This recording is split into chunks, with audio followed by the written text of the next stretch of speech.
জয় হিন্দ। পশ্চিমবঙ্গের রাজনীতি আবারও তুমুল উত্তপ্ত, কারণ নির্বাচন কমিশনের নির্দেশ অমান্য করলেন রাজ্য সরকার। আজকে আমরা জানব যে এর পেছনে আসল সত্য কী, এবং নির্বাচন কমিশনের এই নির্দেশ অমান্য করার ফলে পশ্চিমবঙ্গে কি রাষ্ট্রপতি শাসন লাগু হতে চলেছে। তো চলুন শুরু করা যাক আজকের এই পর্ব। তো বন্ধুরা, আজকের এই ভিডিওর মধ্যে আপনারা শেষ পর্যন্ত থাকুন, কারণ আজকের এই খবর শুধুমাত্র একটি রাজনৈতিক খবর নয়। আজকের এই খবর পশ্চিমবঙ্গের পুরো রাজনৈতিক ভবিষ্যৎ পাল্টে দেওয়ার একটি খবর। তো আমরা প্রথমেই জেনে নেব যে ঘটনার মূল বিষয়বস্তু কী।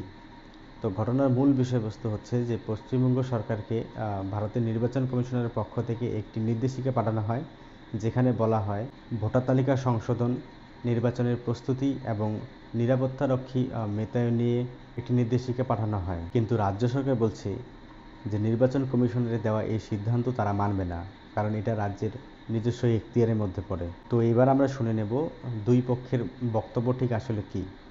তো নির্বাচন কমিশনার কি বলছে? নির্বাচন কমিশনার বলছে যে বিধানসভা নির্বাচনের আগে রাজ্য সরকারকে নোটিশ পাঠানো এবং সেই নোটিশের মাধ্যমে বলা ভোটার তালিকা সংশোধন এবং নিরাপত্তারক্ষীর যে সংখ্যা, সেই সংখ্যা সম্পর্কে বিজ্ঞপ্তি দেওয়া অধিকার তাদের সংবিধান সম্মত। অপরদিকে রাজ্য সরকার বলছে এটি তাদের রাজনৈতিক স্বাধীনতায় হস্তক্ষেপ এবং ভোটের আগে এটি একটি চক্রান্ত।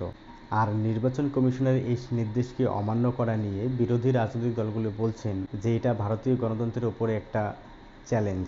অপরদিকে রাজ্য সরকার সমর্থিত তৃণমূল কংগ্রেস বলছেন যে এটা রাজ্য সরকারের একটি সঠিক সিদ্ধান্ত।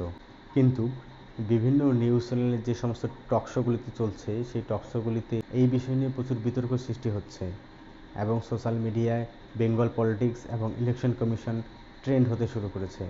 তো এবার আমরা জানব নির্বাচন কমিশনার এবং রাজ্য সরকারের মধ্যে চলমান এই সংঘাতকে ঘিরে ফলাফল কী হতে পারে।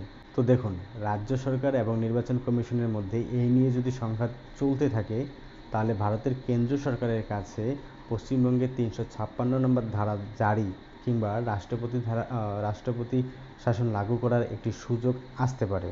ইতিহাস বলছে 1977 সাল, 1990 এবং 1997 সালে পশ্চিমবঙ্গের ইতিহাসে এমন পরিস্থিতির সৃষ্টি হয়েছিল। তো এবার আসবো যে এই ঘটনার বিশ্লেষণ নিয়ে, মূল বিষয়বস্তুর বিশ্লেষণ নিয়ে।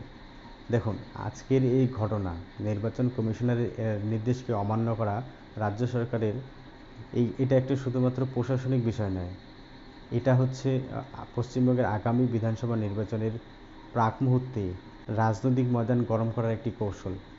নির্বাচন কমিশনের এই নির্দেশকে অমান্য করার মধ্য দিয়ে রাজ্য সরকার পশ্চিমবঙ্গবাসীকে একটি বার্তা দিতে চাইছে যে আমরা কেন্দ্র সরকারের কাছে নতি স্বীকার করব না। তো আপনারা কি মনে করেন, নির্বাচন কমিশনের এই নির্দেশ না মানা এটা গণতন্ত্রের পক্ষে বিপজ্জনক, নাকি রাজ্য সরকার সঠিক কাজ করেছে? কমেন্ট করে জানান আমাদের কমেন্ট বক্সে। আর হ্যাঁ, মাস্টার অফ পলিটিক্স এই ইউটিউব চ্যানেলকে সাবস্ক্রাইব করতে ভুলবেন না, কারণ মাস্টার অফ পলিটিক্স এমন সব রাজনৈতিক ঘটনার বিশ্লেষণ নিয়ে আপনাদের সামনে উপস্থাপিত হয়। তো বন্ধুরা, দেখা হচ্ছে আগামী ভিডিওতে। আজকে এই পর্যন্তই। ততক্ষণ পর্যন্ত আপনাদেরকে জানাই জয় হিন্দ।